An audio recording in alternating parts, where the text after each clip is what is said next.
Monday, farms across the state will need to abide by social distancing guidelines. On June 1st, the state will start enforcing new rules put in place earlier this month. And starting tomorrow, the state is set to hand out PPE and hand sanitizer to farmers and ranchers across Oregon. Fox 12's John Hendricks was in Hood River, where farmers are scrambling to make plans.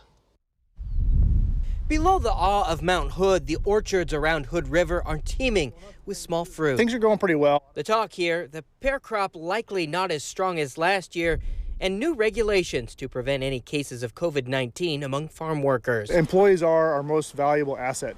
So we really put a lot of effort into having our employees and their families healthy and safe, because that helps us get our work done in the orchard. Devin Wells is the manager at Wells & Sons Orchards just outside of Hood River. Fortunately, in an orchard operation, we're able to have employees work on individual trees. Starting this week, the state of Oregon will be handing out 1 million N95 face masks and 5,000 gallons of hand sanitizers to farms and ranches across the state.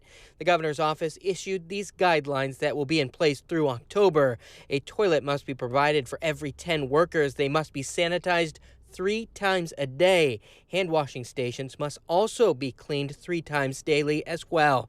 Social distancing while working or traveling, a must. But we're doing everything we can to comply with the rules and the laws.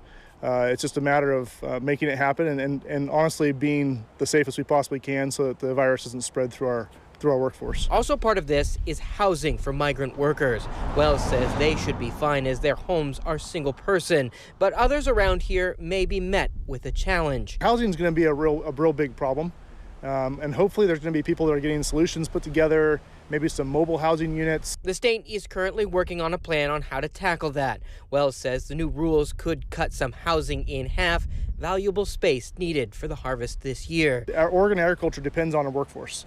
And if we don't have a workforce or we can't house that workforce, our crops don't get picked. The clock is ticking to make adjustments. Farmers and state leaders have a little bit of time before the bulk of workers begin arriving in just a few weeks.